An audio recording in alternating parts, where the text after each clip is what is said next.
সুন্দরবন ফরেস্টের এক কোণায় তালগাছের মাথায় টুনটুন আর টুনির ছোট্ট একটা বাসা ছিল। টুনটু সারাদিন কষ্ট করে খড়কুটো দিয়ে বাসা বানাতো। ও ছিল বনের সেরা ইঞ্জিনিয়ার। বাহ!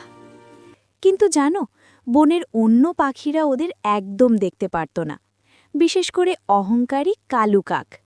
কালু কাক সবসময় বলতো, ওই দেখ, ভিখারি পাখি এসেছে, সারাদিন শুধু ঘাস টানে। কি পচা, তাই না? একদিন হলো কি, আকাশে ঘন কালো মেঘ জমল। গুড়ুম গুড়ুম, ও মা, কি ভয়ঙ্কর শব্দ! শুরু হলো কালবৈশাখী ঝড়। হঠাৎ একে প্রচণ্ড বাতাসে টুনটুন আর টুনির সেই সুন্দর বাসাটা তালগাছ থেকে ছিঁড়ে নিচে পড়ে গেল। ধপ্পাস! বেচারা টুনটুন আর টুনি ভিজে একাকার। ওরা দৌড়ে গেল কালু কাকের বাসায়।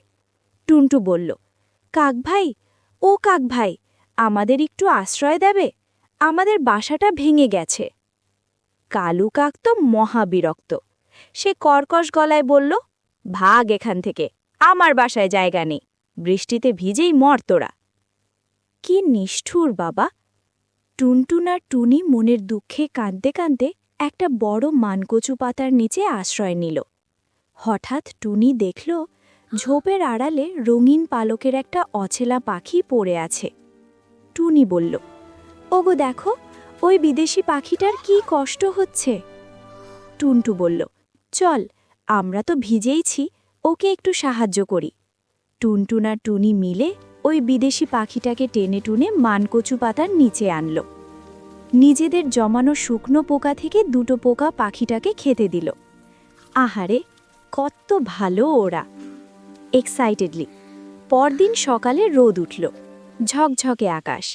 হঠাৎ বনের মধ্যে এক বিশাল হুলুস্থুলো কাণ্ড। ড্রামাটিক! বনের রাজা সিংহের সেনাপতি হুতুম প্যাঁচা হাজির। গম্ভীর গলায় হুতুম প্যাঁচা গম্ভীর গলায় বলল, রাজার বিশেষ দূত রঙিন টিয়া কোথায়? তখনই মানকচু পাতার নিচ থেকে সেই অসুস্থ পাখিটা বেরিয়ে এলো। ও মা, এ তো সাধারণ পাখি নয়, এ তো স্বয়ং রাজদরবারের প্রধান গায়ক রঙিন টিয়া ভাই। শকড!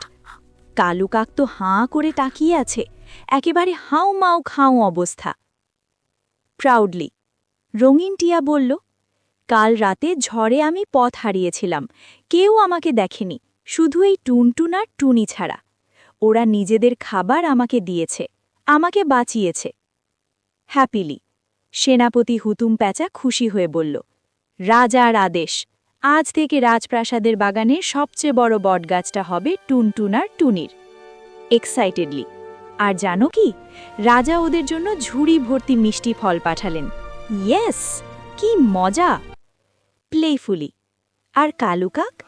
কালু কাক দূর থেকে শুধু চেয়ে চেয়ে দেখল আর হিংসে জ্বলতে লাগল।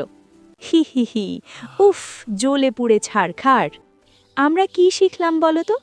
চেহারাদা বাসা ছোট হতে পারে, কিন্তু যার মন বড়, দিন শেষে সেই আসল রাজা। চিয়ারফুলি। আর হ্যাঁ, বিপদে অন্যকে সাহায্য করলে ভালো কিছু তোমার কাছে ফিরে আসবেই। ইয়েস! আজকের মতো টাটা, আবার আসবো নতুন কোনো গল্প নিয়ে। বাই!